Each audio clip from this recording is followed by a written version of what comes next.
5 gerakan yang sama sekali tidak boleh dilakukan oleh lansia saat berolahraga. Dengarkan baik-baik, video ini benar-benar layak kamu tonton berulang kali.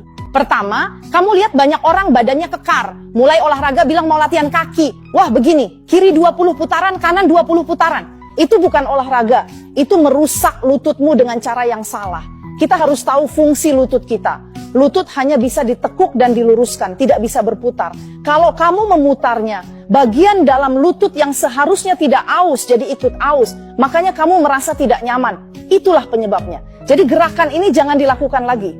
Kedua, Anda melihat banyak pria kuat pergi ke taman. Dan ketika mereka berlatih rotasi pinggang, mereka melakukan rotasi 360 derajat yang besar dan cepat. Anda harus tahu, saat Anda memutar pinggang Anda seperti ini, apa yang Anda lakukan? Seluruh tulang belakang lumbar kita tersusun atas segmen-segmen yang saling berhubungan. Bagaimana dengan latihan pembentukan pinggang ini? Latihan itu hanya boleh dilakukan dengan meregangkan ke satu sisi saja, jangan diputar. Kita bisa meregangkan ke kiri atau ke kanan, termasuk membungkuk ke depan. Semua peregangan ke depan seperti itu boleh dilakukan. Tapi Anda tidak boleh memutar pinggang 360 derajat seperti itu. Anda hanya akan membebani pinggang Anda.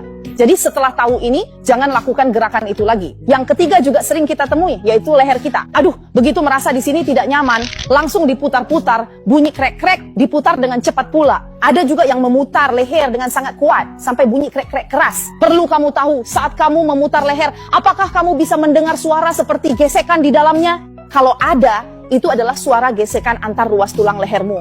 Bayangkan, tulang leher kita terdiri dari 7 ruas saling terhubung dan setiap ruas memiliki ruang tetap. Jika kamu terus menggesek dan memutarnya, keausan di dalamnya akan semakin parah.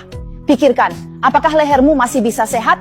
Jadi jangan lakukan gerakan. Lalu satu gerakan sering dilakukan teman-teman olahraga, menarik otot bagian belakang paha. Sering bilang, 1 inci lebih ramping, 10 tahun lebih muda, menariknya, kedua tangan begini, 1, 2, 3. Ya ampun, peregangan dinamis. Kamu bukan hanya menarik bagian itu, tapi membuat pinggangmu tidak kuat menahan beban. Orang membungkuk. Di mana tekananmu? Semuanya ada di pinggang. Jadi apakah sebaiknya kita melakukan peregangan?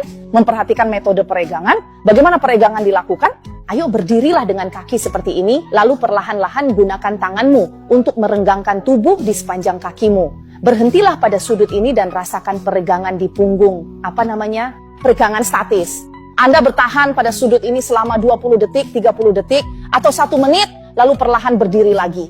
Pada saat ini, tekanan pada semua orang berkurang. Hanya dengan melakukan peregangan seperti ini, Anda dapat benar-benar melakukan peregangan tanpa membahayakan tubuh. Apa poin kelima? Ini adalah pembentukan kesadaran otot. Banyak dari kita, terutama teman-teman yang bertubuh kuat, saat belanja di supermarket, membeli beras, tepung, atau minyak, langsung membungkuk dan mengangkatnya begitu saja. Coba lihat gerakan ini. Di mana posisi pinggangmu? Pinggangmu sepenuhnya membungkuk. Semua beban dan gaya gravitasi ada di mana? Semuanya ada di pinggangmu. Coba pikirkan. Kalau kamu tidak hati-hati dan salah gerak, bukankah kamu malah rugi sendiri? Jadi ketika kita sudah mencapai usia tertentu, kita harus meningkatkan kesadaran otot ini.